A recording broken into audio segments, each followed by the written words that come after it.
Hello and welcome to English with Michael. So today I want to talk about the phrase I know. So lots of people, and you will hear this, they say I know a lot. And even though it's correct grammatically to say that, if you understand something, sometimes it's not always wise to constantly say I know.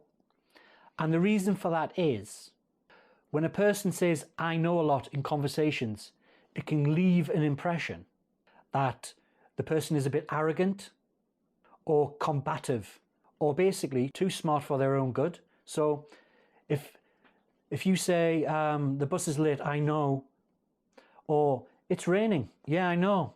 The movie has already started, I know. The movie starts at 8 o'clock, I know.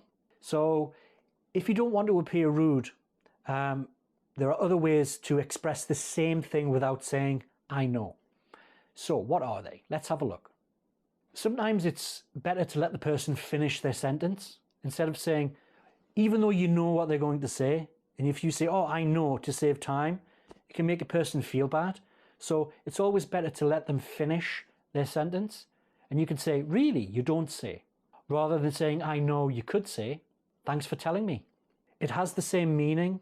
It creates the desired outcome of I know without appearing rude. Instead of saying I know, you could ask them different types of questions to get more information. If they told you about a recent promotion, for example, and they're telling you again, don't just say I know. Ask them for more questions. Ask them for more insight into their promotion. They're obviously happy to talk about it.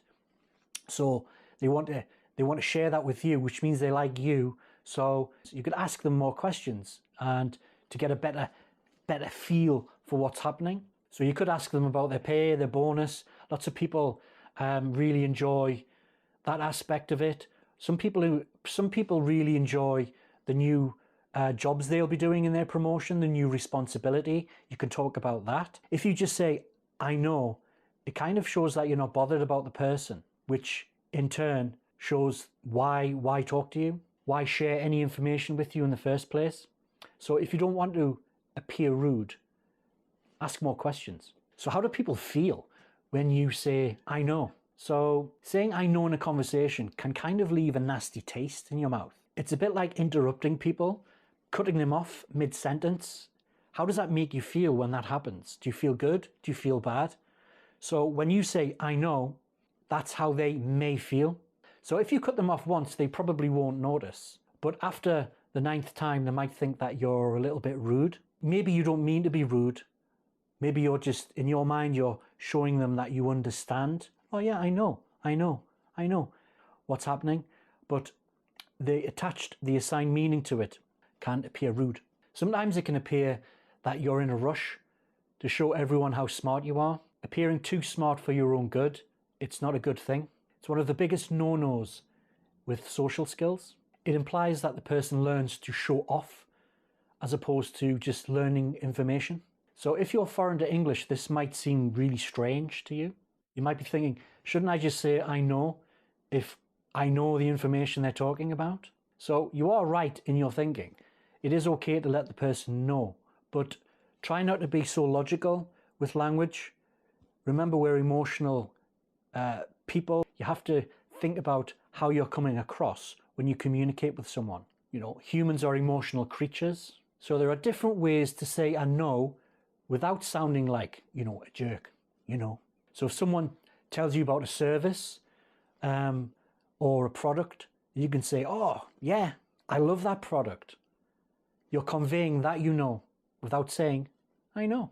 So in the same breath, when people say, I know to you, you might think now, you shouldn't be saying I know, it's rude. Sometimes they don't know that I know is rude. So you might find certain people annoying. They are sarcastic, they talk too much, they keep blurting out, I know. Do you know how some people say, like a lot? Well, that's how some people are with I know. It's a filler word at this point to them. They don't have conscious awareness that they're using it. They should watch this video. So I would rather sit through a story that I heard before rather than make things awkward. If a person is enthusiastic about telling a story, that I heard before, then just let them say it. Other times I let people reteach me something that I most likely know how to do better than them. So it's all about getting along with people. So other ways of saying I know, you can say, that's right, you're right, I see, of course, I totally get it.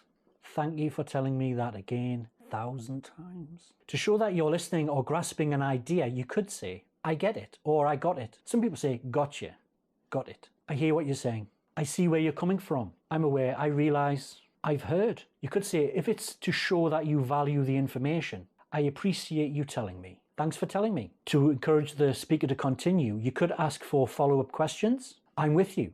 To avoid sounding condescending, saying I know, when someone states something obvious can be condescending. Responding with that's right is a more collaborative way to show that you're on the same page. Thank you for watching this video. If you have any other examples that you would like to share, please put them in the comments section, and please subscribe, like and share this video. It really helps. And have a look in the description if you're interested in courses or if you're interested in any recommended books. It'll all be in a link in the description. Thank you.